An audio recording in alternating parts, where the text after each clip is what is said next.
اور زمین پر کوئی چلنے پھرنے والا نہیں مگر اس کا رزق اللہ کے ذمے ہے. وہ اس کے رہنے کی جگہ کو بھی جانتا ہے اور جہاں سونپا جاتا ہے اسے بھی. یہ سب کچھ کتاب روشن میں لکھا ہوا ہے. اور وہی تو ہے جس نے آسمانوں اور زمین کو 6 دن میں بنایا اور اس وقت اس کا عرش پانی پر تھا.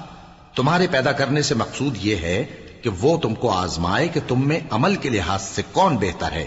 اور اے نبی، اگر تم کہو کہ تم لوگ مرنے کے بعد زندہ کر کے اٹھائے جاؤ گے تو کافر کہہ دیں گے کہ یہ تو کھلا جادو ہوا. اور اگر ایک مدت معین تک ہم ان سے عذاب روک دیں تو کہیں گے کہ کون سی چیز عذاب کو روکے ہوئے ہے. دیکھو، جس روز وہ ان پر واقع ہوگا پھر ٹلنے کا نہیں. اور جس چیز کا یہ مذاق اڑاتے ہیں وہ ان کو گھیر لے گی. اور اگر ہم انسان کو اپنے پاس سے نعمت بخشیں پھر اس سے اس کو چھین لے تو نا امید اور ناشکرا ہو جاتا ہے. اور اگر تکلیف پہنچنے کے بعد آسائش کا مزہ چکھائیں تو خوش ہو کر کہتا ہے کہ سب سختیاں مجھ سے دور ہو گئیں. بے شک وہ ہے ہی خوشی میں مست ہو جانے والا، بڑا فخر جتانے والا. ہاں، جنہوں نے صبر کیا اور عمل نیک کیے یہی ہیں جن کے لیے بخشش اور اجر عظیم ہے. تو شاید تم کچھ چیز وہی میں سے جو تمہارے پاس آتی ہے چھوڑ دو اور اس خیال سے تمہارا دل تنگ ہو کہ کافر یہ کہنے لگیں کہ اس پر کوئی خزانہ کیوں نہیں نازل ہوا یا اس کے ساتھ کوئی فرشتہ کیوں نہیں آیا. اے نبی، تم تو صرف نصیحت کرنے والے ہو اور اللہ ہر چیز کا نگہبان ہے. کیا یہ لوگ کہتے ہیں کہ اس نے قرآن از خود بنا لیا ہے؟ کہہ دو کہ اگر سچے ہو تو تم بھی ایسی 10 صورتیں بنا لاؤ اور اللہ کے سوا جس جس کو بلا سکتے ہو بلا بھی لو. پس اگر وہ تمہاری بات قبول نہ کریں تو جان لو کہ یہ قرآن اللہ کے علم سے اترا ہے اور یہ کہ اس کے سوا کوئی معبود نہیں. تو کیا تم لوگ اسلام لاتے ہو؟ جو لوگ دنیا کی زندگی اور اس کی زیب و زینت کے طالب ہوں ہم ان کے اعمال کا بدلہ انہیں دنیا ہی میں دے دیتے ہیں اور اس میں ان کی حق تلفی نہیں کی جاتی. یہ وہ لوگ ہیں جن کے لیے آخرت میں آتش جہنم کے سوا اور کچھ نہیں. اور جو عمل انہوں نے دنیا میں کیے سب برباد اور جو کچھ یہ کرتے رہے سب ضائع ہوا. بھلا جو لوگ اپنے پروردگار کی طرف سے دلیل روشن رکھتے ہوں اور ان کے ساتھ ایک آسمانی گواہ بھی اس کی جانب سے ہو اور اس سے پہلے موسیٰ کی کتاب ہو جو پیشوا اور رحمت ہے، تو کیا وہ قرآن پر ایمان نہیں لائیں گے؟ یہی لوگ تو اس پر ایمان لاتے ہیں. اور جو کوئی اور فرقوں میں سے اس سے منکر ہو تو اس کا ٹھکانہ آگ ہے. تو تم اس قرآن سے شک میں نہ ہونا، یہ تمہارے پروردگار کی طرف سے حق ہے، لیکن اکثر لوگ ایمان نہیں لاتے. اور اس سے بڑھ کر ظالم کون ہوگا جو اللہ پر جھوٹ باندھے؟ ایسے لوگ اپنے رب کے سامنے پیش کیے جائیں گے اور گواہ کہیں گے کہ یہی لوگ ہیں جنہوں نے اپنے پروردگار پر جھوٹ بولا تھا. سن رکھو کہ ظالموں پر اللہ کی لعنت ہے، جو اللہ کے رستے سے روکتے اور اس میں کجی چاہتی ہیں اور وہ آخرت کا بھی انکار کرتے ہیں. یہ لوگ زمین میں کہیں چھپ کر اللہ کو ہرا نہیں سکتے اور نہ اللہ کے سوا کوئی ان کا حمایتی ہے. اے پیغمبر، ان کو دگنا عذاب دیا جائے گا کیونکہ یہ شدت کفر سے تمہاری بات نہیں سن سکتے تھے اور نہ تم کو دیکھ سکتے تھے. یہی ہیں جنہوں نے اپنے آپ کو خسارے میں ڈالا اور جو کچھ یہ افترا کیا کرتے تھے ان سے جاتا رہا. بلا شبہ یہ لوگ آخرت میں سب سے زیادہ نقصان پانے والے ہیں. جو لوگ ایمان لائے اور عمل نیک کیے اور اپنے پروردگار کے آگے عاجزی کی یہی صاحب جنت ہیں، ہمیشہ اس میں رہیں گے. دونوں فریقوں یعنی کافر و مومن کی مثال ایسی ہے جیسے ایک اندھا بہرا ہو اور ایک دیکھتا سنتا. بھلا دونوں کا حال یکساں ہو سکتا ہے؟ پھر تم سوچتے کیوں نہیں؟ اور ہم نے نوح کو ان کی قوم کی طرف بھیجا تو انہوں نے ان سے کہا کہ میں تم کو کھول کھول کر ڈر سنانے اور یہ پیغام پہنچانے آیا ہوں کہ اللہ کے سوا کسی کی عبادت نہ کرو، مجھے تمہاری نسبت دردناک عذاب کا خوف ہے.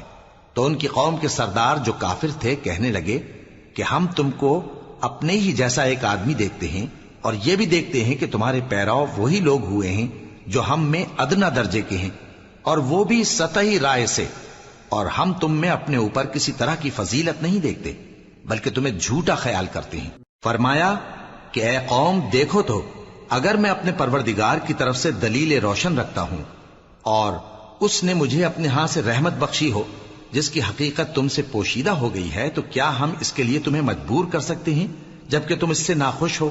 اور اے قوم، میں اس نصیحت کے بدلے تم سے مال و زر کا مطالبہ تو نہیں کرتا، میرا صلہ تو اللہ کے ذمے ہے، اور جو لوگ ایمان لائے ہیں میں ان کو نکالنے والا بھی نہیں ہوں، وہ تو اپنے پروردگار سے ملنے والے ہیں، لیکن میں دیکھتا ہوں کہ تم لوگ نادانی کر رہے ہو۔ اے میری قوم، اگر میں ان کو نکال دوں تو اللہ کی گرفت سے بچانے کے لیے کون میری مدد کر سکتا ہے؟ بھلا تم غور کیوں نہیں کرتے؟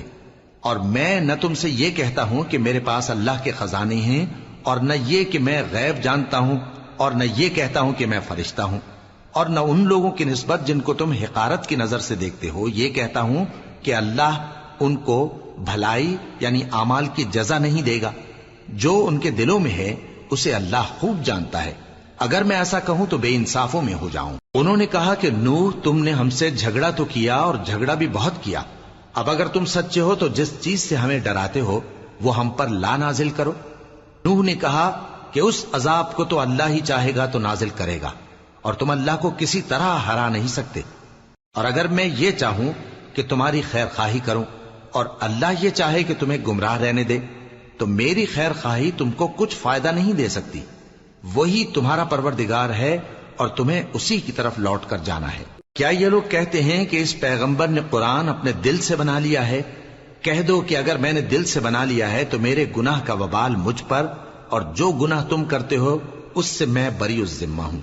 اور نوح کی طرف وحی کی گئی کہ تمہاری قوم میں جو لوگ ایمان لا چکے ان کے سوا اور کوئی ایمان نہیں لائے گا، تو جو کام یہ کر رہے ہیں ان کی وجہ سے غم نہ کھاؤ، اور ایک کشتی ہمارے حکم سے ہمارے سامنے بناؤ، اور جو لوگ ظالم ہیں ان کے بارے میں مجھ سے کچھ نہ کہنا، کیونکہ وہ ضرور غرق کر دیے جائیں گے۔ اور نوح نے کشتی بنانا شروع کر دی، اور جب ان کی قوم کے سردار ان کے پاس سے گزرتے تو ان سے تمسخر کرتے۔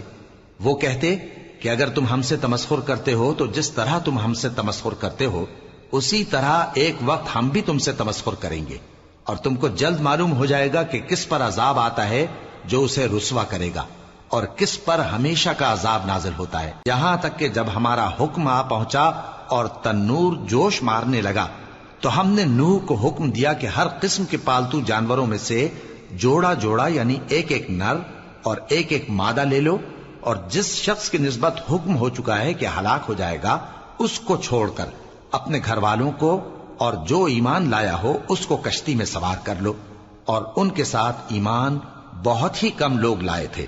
نوح نے کہا کہ اللہ کا نام لے کر کہ اسی کے کرم سے اس کا چلنا اور ٹھہرنا ہے، اس میں سوار ہو جاؤ، بے شک میرا پروردگار بخشنے والا ہے، مہربان ہے۔ اور وہ ان کو لے کر طوفان کی لہروں میں چلنے لگی۔ لہریں کیا تھیں؟ گویا پہاڑ تھے۔ اس وقت نوح نے اپنے بیٹے کو جو کشتی سے الگ تھا پکارا کہ بیٹا ہمارے ساتھ سوار ہو جا اور کافروں میں شامل نہ ہو۔ اس نے کہا کہ میں ابھی پہاڑ سے جا لگوں گا، وہ مجھے پانی سے بچا لے گا۔ فرمایا کہ آج اللہ کے عذاب سے کوئی بچانے والا نہیں اور نہ کوئی بچ سکتا ہے مگر وہی جس پر اللہ رحم کرے۔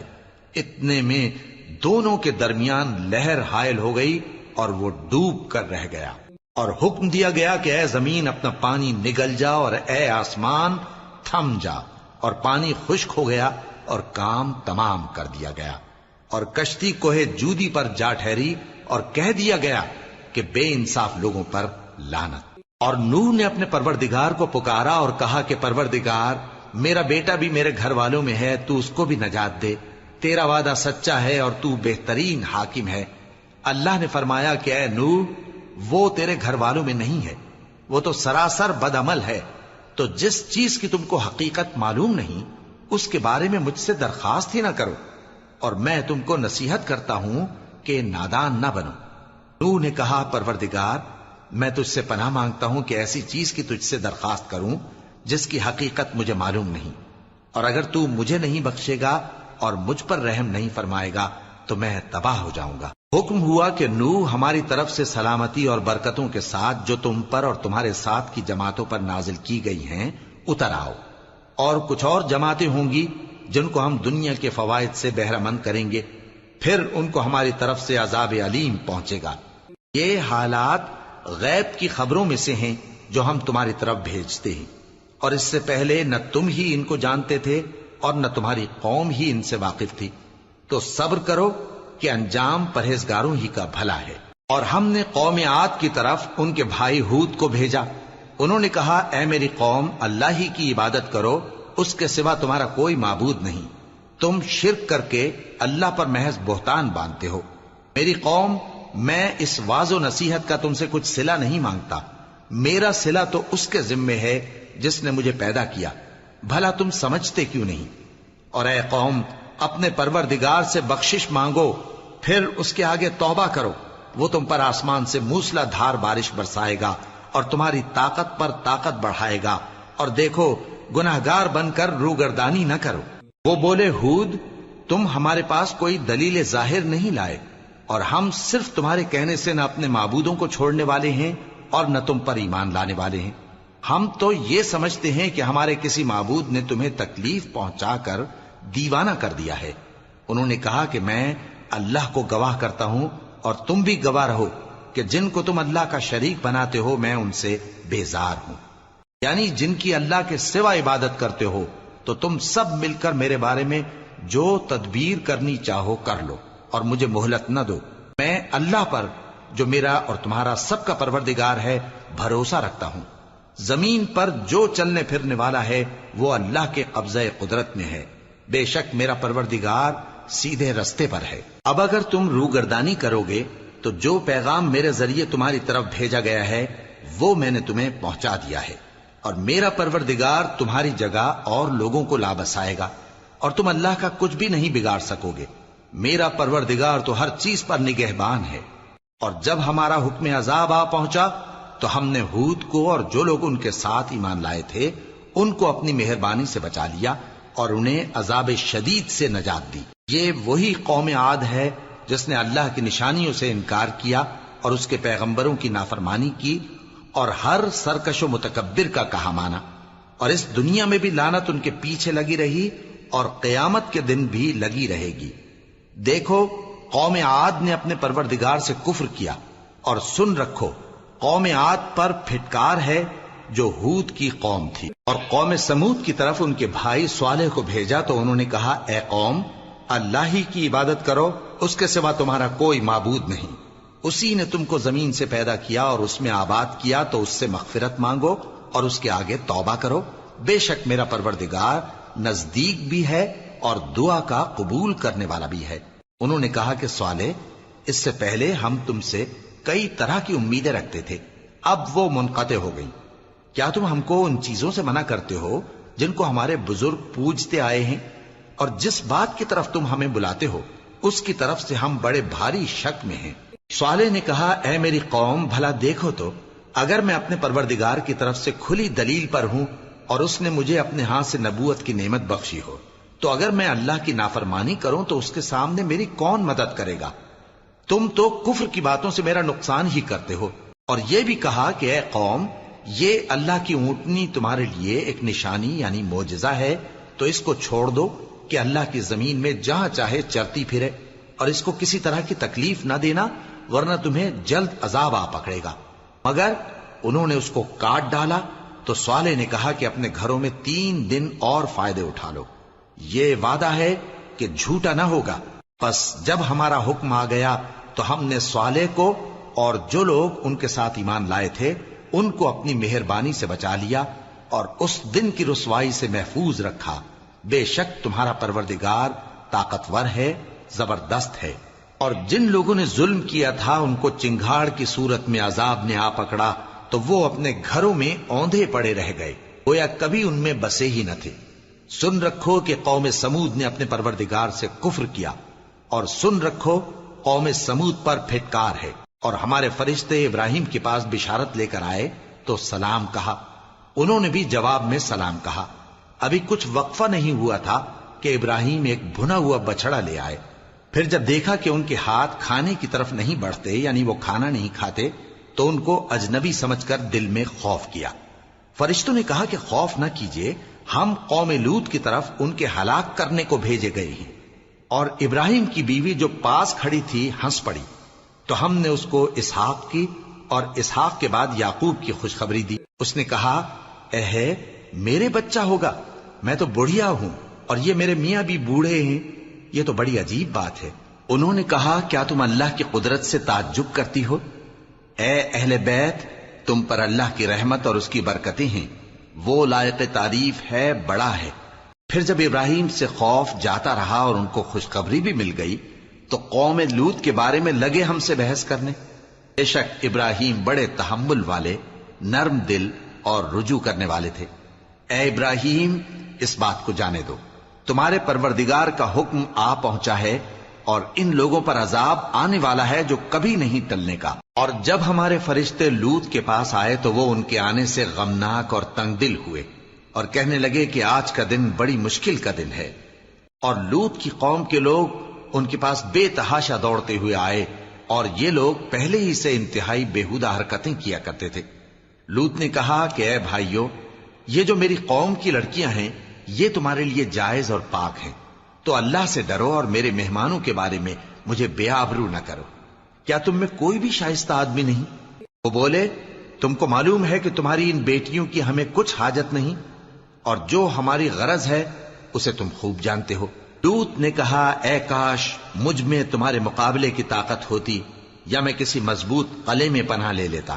فرشتوں نے کہا اے لوط، ہم تمہارے پروردگار کے فرشتے ہیں، یہ لوگ ہرگز تم تک نہیں پہنچ سکیں گے، تو کچھ رات رہے سے اپنے گھر والوں کو لے کر چل دو، اور تم میں سے کوئی شخص پیچھے مڑ کر نہ دیکھے مگر تمہاری بیوی کے جو آفت ان پر پڑنے والی ہے وہی اس پر بھی پڑے گی۔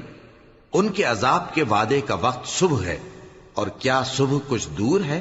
پھر جب ہمارا حکم آیا ہم نے اس بستی کو الٹ کر نیچے اوپر کر دیا اور ان پر پتھر کی تہ بتہ کنکریاں برسائیں جن پر تمہارے پروردگار کے ہاں سے نشان کیے ہوئے تھے، اور وہ بستی ان ظالموں سے کچھ دور نہیں۔ اور مدین کی طرف ان کے بھائی شعیب کو بھیجا تو انہوں نے کہا کہ اے قوم، اللہ ہی کی عبادت کرو کہ اس کے سوا تمہارا کوئی معبود نہیں، اور ناپ اور تول میں کمی نہ کیا کرو، میں تو تم کو آسودہ حال دیکھتا ہوں، اور اگر تم ایمان نہ لاؤ گے تو مجھے تمہارے بارے میں ایک ایسے دن کے عذاب کا خوف ہے جو تم کو گھیر کر رہے گا۔ اور اے میری قوم، ناپ اور تول انصاف کے ساتھ پوری پوری کیا کرو، اور لوگوں کو ان کی چیزیں کم نہ دیا کرو، اور زمین میں خرابی کرتے نہ پھرو۔ اگر تم کو میرے کہنے کا یقین ہو تو اللہ کا دیا ہوا نفع ہی تمہارے لیے بہتر ہے، اور میں تمہارا نگہبان نہیں ہوں۔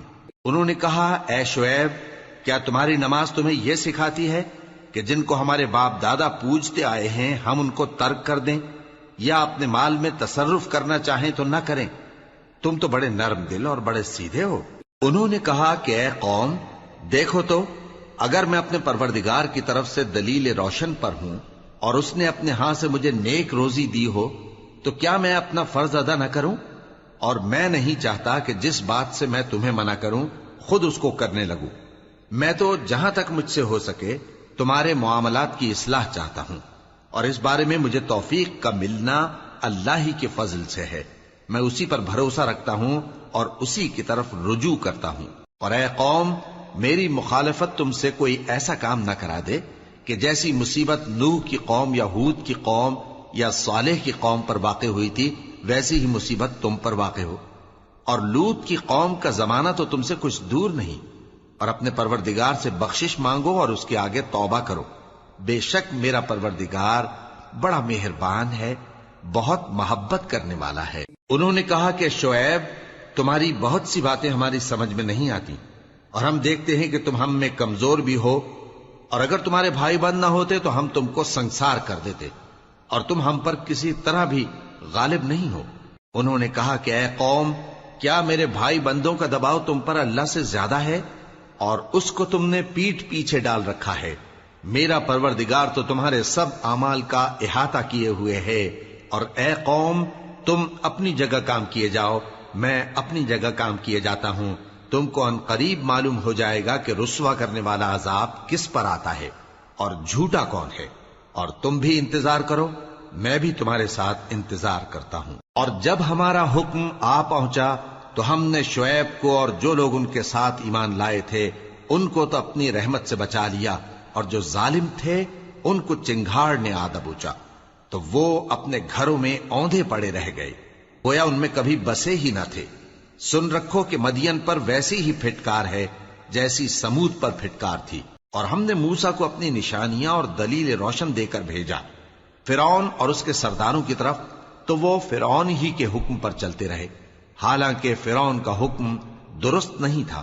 وہ قیامت کے دن اپنی قوم کے آگے آگے چلے گا، پھر ان کو دوزخ میں جا اتارے گا، اور جس مقام پر وہ اتارے جائیں گے وہ برا ہے۔ اور اس جہان میں بھی لعنت ان کے پیچھے لگا دی گئی، اور قیامت کے دن بھی پیچھے لگی رہے گی۔ جو انعام ان کو ملا ہے برا ہے۔ یہ پرانی بستیوں کے تھوڑے سے حالات ہیں جو ہم تم سے بیان کرتے ہیں، ان میں سے بعض تو باقی ہیں اور بعض تہس نہس ہو گئیں۔ اور ہم نے ان لوگوں پر ظلم نہیں کیا بلکہ انہوں نے خود اپنے اوپر ظلم کیا۔ غرض جب تمہارے پروردگار کا حکم آ پہنچا تو جن معبودوں کو وہ اللہ کے سوا پکارا کرتے تھے وہ ان کے کچھ بھی کام نہ آئے، اور بربادی کے سوا انہیں اور کچھ نہ دے سکے۔ اور تمہارا پروردگار جب نافرمان بستیوں کو پکڑا کرتا ہے تو اس کی پکڑ اسی طرح کی ہوتی ہے، بے شک اس کی پکڑ دکھ دینے والی سخت ہے۔ ان قصوں میں اس شخص کے لیے جو عذاب آخرت سے ڈرے عبرت ہے۔ یہ وہ دن ہوگا جس میں سب اکٹھے کیے جائیں گے، اور یہی وہ دن ہوگا جس میں سب اللہ کے روبرو حاضر کیے جائیں گے، اور ہم اس کے لانے میں ایک وقت معین تک تاخیر کر رہے ہیں۔ جس روز وہ آ جائے گا تو کوئی شخص اللہ کے حکم کے بغیر بول بھی نہیں سکے گا۔ پھر ان میں سے کچھ بدبخت ہوں گے اور کچھ نیک بخت۔ تو جو بدبخت ہوں گے وہ دوزخ میں ڈال دیے جائیں گے، اس میں ان کو چلانا اور دھاڑنا ہوگا۔ جب تک آسمان و زمین ہیں وہ اسی میں رہیں گے مگر جتنا تمہارا پروردگار چاہے، بے شک تمہارا پروردگار جو چاہتا ہے کر دیتا ہے۔ اور جو نیک بخت ہوں گے وہ بہشت میں داخل کیے جائیں گے، اور جب تک آسمان اور زمین ہیں ہمیشہ اسی میں رہیں گے مگر جتنا تمہارا پروردگار چاہے۔ یہ اللہ کی بخشش ہے جو کبھی منقطع نہیں ہوگی۔ تو یہ لوگ جو غیر اللہ کی پرستش کرتے ہیں اس سے تم شک میں نہ پڑنا، یہ اسی طرح پرستش کرتے ہیں جس طرح پہلے سے ان کے باپ دادا پرستش کرتے آئے ہیں، اور ہم ان کو ان کا حصہ پورا پورا بغیر کچھ کم کیے دینے والے ہیں۔ اور ہم نے موسیٰ کو کتاب دی تو اس میں اختلاف کیا گیا، اور اگر تمہارے پروردگار کی طرف سے ایک بات پہلے نہ ہو چکی ہوتی تو ان میں فیصلہ کر دیا جاتا، اور وہ تو اس کی طرف سے بڑے بھاری شک میں پڑے ہوئے ہیں۔ اور تمہارا پروردگار ان سب کو قیامت کے دن ان کے اعمال کا پورا پورا بدلہ دے گا، بے شک جو عمل یہ کرتے ہیں وہ اس سے واقف ہے۔ سو اے پیغمبر، جیسا تم کو حکم ہوتا ہے اس پر تم اور جو لوگ تمہارے ساتھ تائب ہوئے ہیں قائم رہو، اور حد سے تجاوز نہ کرنا، وہ تمہارے سب اعمال کو دیکھ رہا ہے۔ اور مسلمانوں، جو لوگ ظالم ہیں ان کی طرف مائل نہ ہونا، نہیں تو تمہیں بھی دوزخ کی آگ آ لپٹے گی، اور اللہ کے سوا تمہارے کوئی دوست نہیں ہوں گے، پھر تمہیں کوئی مدد بھی نہ ملے گی۔ اور دن کے دونوں سروں یعنی صبح اور شام کے اوقات میں اور رات کی چند ساعتوں میں نماز پڑھا کرو، کچھ شک نہیں کہ نیکیاں گناہوں کو دور کر دیتی ہیں۔ یہ ان کے لیے نصیحت ہے جو نصیحت قبول کرنے والے ہیں۔ اور صبر کیے رہو کہ اللہ نیکوکاروں کا اجر ضائع نہیں کرتا۔ تو جو امتیں تم سے پہلے گزر چکی ہیں ان میں ایسے ہوش مند کیوں نہ ہوئے جو ملک میں خرابی کرنے سے روکتے؟ ہاں، ایسے تھوڑے سے تھے جن کو ہم نے ان میں سے نجات بخشی، اور جو ظالم تھے وہ انہی باتوں کے پیچھے لگے رہے جن میں عیش و آرام تھا، اور وہ گناہوں میں ڈوبے ہوئے تھے۔ اور تمہارا پروردگار ایسا نہیں ہے کہ بستیوں کو جبکہ وہاں کے باشندے نیکوکار ہوں از راہ ظلم تباہ کر دے۔ اور اگر تمہارا پروردگار چاہتا تو تمام لوگوں کو ایک ہی جماعت کر دیتا، اور وہ برابر اختلاف کرتے رہیں گے، مگر جن پر تمہارا پروردگار رحم فرمائے، اور اسی لیے اس نے ان کو پیدا کیا ہے۔ اور تمہارے پروردگار کا قول پورا ہو گیا کہ میں دوزخ کو جنوں اور انسانوں سب سے بھر دوں گا۔ اور اے نبی اور پیغمبروں کے وہ سب حالات جو ہم تم سے بیان کرتے ہیں ان سے ہم تمہارے دل کو جمائے رکھتے ہیں، اور ان حالات میں تمہارے پاس حق پہنچ گیا، اور یہ مومنوں کے لیے نصیحت اور عبرت ہے۔ اور جو لوگ ایمان نہیں لائے ان سے کہہ دو کہ تم اپنی جگہ عمل کیے جاؤ، ہم اپنی جگہ عمل کیے جاتے ہیں، اور نتیجہ اعمال کا تم بھی انتظار کرو، ہم بھی انتظار کرتے ہیں۔ اور آسمانوں اور زمین کی چھپی چیزوں کا علم اللہ ہی کو ہے، اور تمام معاملات اسی کی طرف رجوع کیے جائیں گے، تو اسی کی عبادت کرو اور اسی پر بھروسہ رکھو، اور جو کچھ تم لوگ کر رہے ہو تمہارا پروردگار اس سے بے خبر نہیں۔ شروع اللہ کا نام لے کر جو بڑا مہربان نہایت رحم والا ہے۔ الف لام را، یہ کتاب روشن کی آیتیں ہیں۔ ہم نے اس قرآن کو عربی میں نازل کیا ہے تاکہ تم لوگ سمجھ سکو۔ اے پیغمبر، ہم اس قرآن کے ذریعے سے جو ہم نے تمہاری طرف بھیجا ہے تمہیں ایک نہایت اچھا قصہ سناتے ہیں، اور تم اس سے پہلے بے خبر تھے۔ جب یوسف نے اپنے والد سے کہا کہ ابا، میں نے خواب میں 11 ستاروں اور سورج اور چاند کو دیکھا ہے، دیکھتا کیا ہوں کہ وہ مجھے سجدہ کر رہی ہیں۔ انہوں نے کہا کہ بیٹا، اپنے خواب کا ذکر اپنے بھائیوں سے نہ کرنا، نہیں تو وہ تمہارے حق میں کوئی چال چلیں گے۔ کچھ شک نہیں کہ شیطان انسان کا کھلا دشمن ہے، اور اسی طرح اللہ تمہیں برگزیدہ و ممتاز کرے گا اور خواب کی باتوں کی تعبیر کا علم سکھائے گا، اور جس طرح اس نے اپنی نعمت پہلے تمہارے دادا پر دادا ابراہیم اور اسحاق پر پوری کی تھی، اسی طرح تم پر اور اولاد یعقوب پر پوری کرے گا۔ بے شک تمہارا پروردگار سب کچھ جاننے والا ہے، حکمت والا ہے۔ ہاں، یوسف اور ان کے بھائیوں کے قصے میں پوچھنے والوں کے لیے بہت سی نشانیاں ہیں۔ جب انہوں نے آپس میں تذکرہ کیا کہ یوسف اور اس کا بھائی ابا کو ہم سے زیادہ پیارے ہیں، حالانکہ ہم جماعت کی جماعت ہیں، کچھ شک نہیں کہ ابا کھلی غلطی پر ہیں۔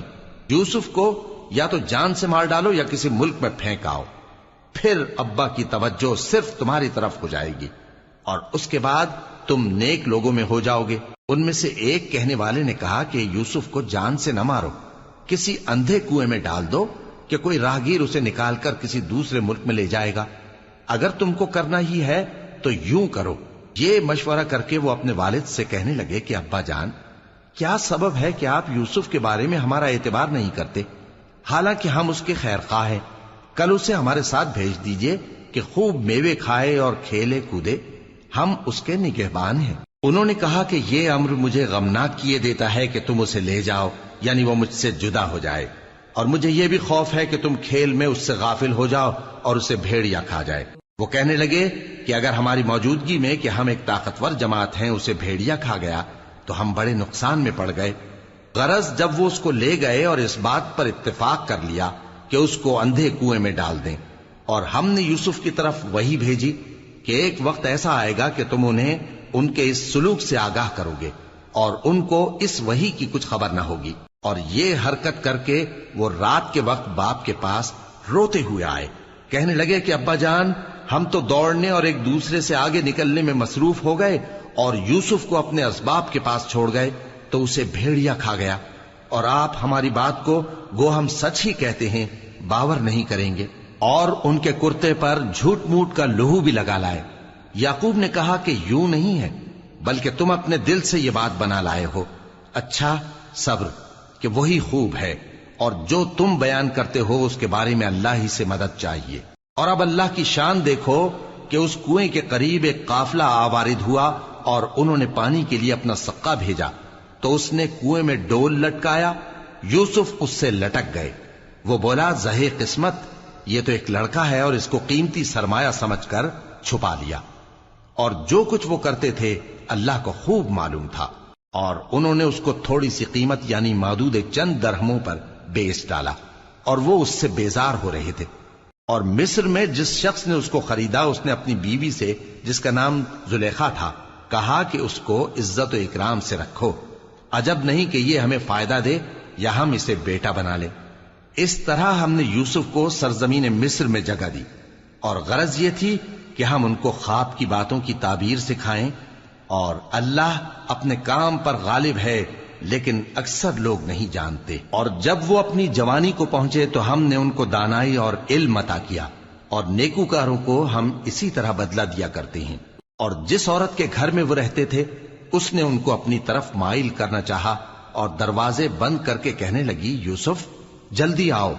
انہوں نے کہا کہ اللہ پناہ میں رکھے، وہ یعنی تمہارے میاں تو میرے آقا ہیں، انہوں نے مجھے اچھی طرح سے رکھا ہے، میں ایسا ظلم نہیں کر سکتا، بے شک ظالم لوگ فلاح نہیں پائیں گے۔ اور اس عورت نے ان کا قصد کیا اور انہوں نے اس کا قصد کیا۔ اگر وہ اپنے پروردگار کی نشانی نہ دیکھتے تو جو ہوتا سو ہوتا۔ یوں اس لیے کیا گیا کہ ہم ان سے برائی اور بے حیائی کو روک دیں، بے شک وہ ہمارے چنے ہوئے بندوں میں سے تھے۔ اور دونوں دروازے کی طرف بھاگے، آگے یوسف پیچھے زلیخا، اور عورت نے ان کا کرتا پیچھے سے پکڑ کر جو کھینچا تو پھاڑ ڈالا، اور دونوں کو دروازے کے پاس عورت کا خاوند مل گیا۔ تو عورت بولی کہ جو شخص تمہاری بیوی کے ساتھ برا ارادہ کرے اس کی اس کے سوا کیا سزا ہے کہ یا تو قید کیا جائے یا اسے دکھ کا عذاب دیا جائے۔ یوسف نے کہا اسی نے مجھ کو اپنی طرف مائل کرنا چاہا تھا، اور اس کے خاندان میں سے ایک گواہ نے گواہی دی کہ اگر اس کا کرتا آگے سے پھٹا ہو تو یہ سچی اور یوسف جھوٹا ہے، اور اگر کرتا پیچھے سے پھٹا ہو تو یہ جھوٹی اور وہ سچا ہے۔ سو جب اس کا کرتا دیکھا تو پیچھے سے پھٹا تھا، تب اس نے زلیخا سے کہا کہ یہ تمہارا ہی فریب ہے، اور کچھ شک نہیں کہ تم عورتوں کے فریب بڑے بھاری ہوتے ہیں۔ یوسف اس بات کا خیال نہ کر، اور زلیخا تو اپنے گناہ کی بخشش مانگ، بے شک خطا تیری ہی ہے۔ اور شہر میں عورتیں گفتگویں کرنے لگیں کہ عزیز کی بیوی اپنے غلام کو اپنی طرف مائل کرنا چاہتی ہے اور اس کی محبت اس کے دل میں گھر کر گئی ہے، ہم دیکھتی ہیں کہ وہ کھلی گمراہی میں ہے۔ پھر جب زلیخا نے ان عورتوں کی گفتگو جو حقیقت میں دیدار یوسف کے لیے ایک چال تھی سنی، تو ان کے پاس دعوت کا پیغام بھیجا اور ان کے لیے ایک محفل مرتب کی، اور پھل تراشنے کے لیے ہر ایک کو ایک ایک چھری دی، اور یوسف سے کہا کہ ان کے سامنے آؤ۔ جب عورتوں نے ان کو دیکھا تو ان کا روب حسن ان پر ایسا چھا گیا کہ پھل تراشتے تراشتے اپنے ہاتھ کاٹ لیے، اور بے ساختہ بول اٹھیں کہ اللہ پاک ہے، یہ آدمی نہیں، یہ تو کوئی بزرگ فرشتہ ہے۔ زلیخا نے کہا تو یہ وہی ہے جس کے بارے میں تم مجھے تانے دیتی تھیں، اور بے شک میں نے اس کو اپنی طرف مائل کرنا چاہا مگر یہ بچا رہا، اور اگر یہ وہ کام نہ کرے گا جو میں اسے کہتی ہوں تو قید کر دیا جائے گا اور ذلیل ہوگا۔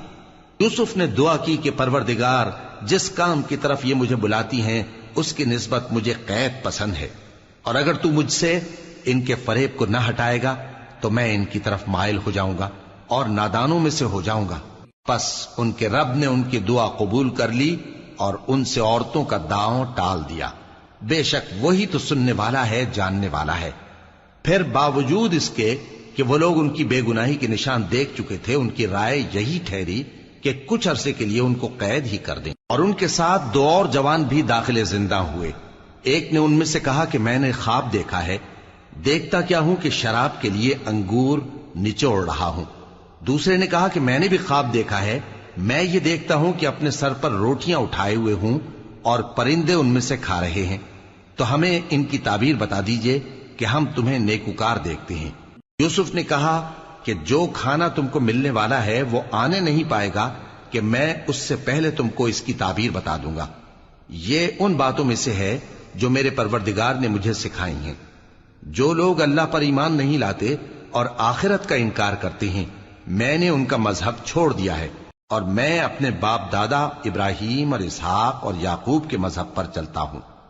ہمیں شایع نہیں ہے کہ کسی چیز کو اللہ کے ساتھ شریک بنائیں، یہ اللہ کا فضل ہے ہم پر بھی اور لوگوں پر بھی، لیکن اکثر لوگ شکر نہیں کرتے۔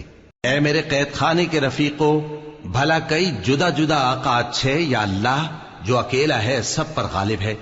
جن چیزوں کی تم اللہ کے سوا پرستش کرتے ہو وہ صرف نام ہی نام ہیں جو تم نے اور تمہارے باپ دادا نے رکھ لیے ہیں، اللہ نے ان کی کوئی سند نازل نہیں کی۔ سن رکھو کہ اللہ کے سوا کسی کی حکومت نہیں ہے، اس نے ارشاد فرمایا ہے کہ اس کے سوا کسی کی عبادت نہ کرو، یہی سیدھا دین ہے، لیکن اکثر لوگ نہیں جانتے۔ اے میرے قید خانے کے رفیقو، تم میں سے ایک جو پہلا خواب بیان کرنے والا ہے وہ تو اپنے آقا کو شراب پلایا کرے گا، اور جو دوسرا ہے وہ سولی دیا جائے گا، اور پرندے اس کا سر نوچ کھائیں گے۔ جو بات تم مجھ سے پوچھتے تھے وہ فیصل ہو چکی ہے، اور ان دونوں میں سے جس کی نسبت یوسف نے خیال کیا کہ وہ رہائی پا جائے گا، اس سے کہا کہ اپنے آقا سے میرا ذکر بھی کر دینا۔ پھر شیطان نے اسے ان کا اپنے آقا سے ذکر کرنا بھلا دیا، اور یوسف کئی برس قید خانے ہی میں رہے۔ اور بادشاہ نے کہا کہ میں نے خواب دیکھا ہے، دیکھتا کیا ہوں کہ 7 موٹی گائیں ہیں جن کو 7 دبلی گائیں کھا رہی ہیں، اور 7 خوشے سبز ہیں اور 7 خشک۔ اے درباریو، اگر تم خوابوں کی تعبیر دے سکتے ہو تو مجھے میرے خواب کی تعبیر بتاؤ۔ انہوں نے کہا یہ خواب تو پریشان خیالی سے ہیں اور ہمیں ایسے خوابوں کی تعبیر نہیں آتی. اور وہ شخص جو دونوں قیدیوں میں سے رہائی پا گیا تھا اور جسے مدت کے بعد وہ بات یاد آ گئی، بول اٹھا کہ میں آپ کو اس کی تعبیر لا بتاتا ہوں، مجھے قید خانے جانے کی اجازت دیجیے. غرض وہ یوسف کے پاس آیا اور کہنے لگا، یوسف، اے بڑے سچے یوسف، ہمیں اس خواب کی تعبیر بتائیے کہ 7 موٹی گایوں کو 7 دبلی گائیں کھا رہی ہیں اور 7 خوشے سبز ہیں اور 7 سوکھے، تاکہ میں لوگوں کے پاس واپس جا کر تعبیر بتاؤں. عجب نہیں کہ وہ تمہاری قدر جانے. انہوں نے کہا کہ تم لوگ 7 سال متواتر کھیتی کرتے رہو گے، تو جو غلہ کاٹو تو تھوڑے سے غلے کے سوا جو کھانے میں آئے باقی کو خوشوں میں ہی رہنے دینا. پھر اس کے بعد خشک سالی کے 7 سخت سال آئیں گے کہ جو غلہ تم نے جمع کر رکھا ہوگا وہ سب کو کھا جائیں گے، صرف وہی تھوڑا سا رہ جائے گا جو تم احتیاط سے رکھ چھوڑو گے. پھر اس کے بعد ایک ایسا سال آئے گا کہ خوب مے برسے گا اور لوگ اس میں رس نچوڑیں گے. اور یہ تعبیر سن کر بادشاہ نے حکم دیا کہ یوسف کو میرے پاس لے آؤ. سو جب قاصد ان کے پاس گیا تو انہوں نے کہا کہ اپنے آقا کے پاس واپس جاؤ اور اس سے پوچھو کہ ان عورتوں کا کیا حال ہے جنہوں نے اپنے ہاتھ کاٹ لیے تھے. بے شک میرا پروردگار ان کے فریب سے خوب واقف ہے. بادشاہ نے عورتوں سے پوچھا کہ تمہارا کیا قصہ تھا جب تم نے یوسف کو اپنی طرف مائل کرنا چاہا؟ سب بول اٹھیں کہ اللہ پاک ہے، ہم نے اس میں کوئی برائی معلوم نہیں کی. عزیز کی بیوی نے کہا، اب سچی بات تو ظاہر ہو ہی گئی ہے. اصل یہ ہے کہ میں نے اس کو اپنی طرف مائل کرنا چاہا تھا اور وہ بے شک سچا ہے. یوسف نے کہا کہ میں نے یہ بات اس لیے پوچھی ہے کہ عزیز کو یقین ہو جائے کہ میں نے اس کی پیٹھ پیچھے اس کی امانت میں خیانت نہیں کی، اور اللہ خیانت کرنے والوں کی چال کو چلنے نہیں دے.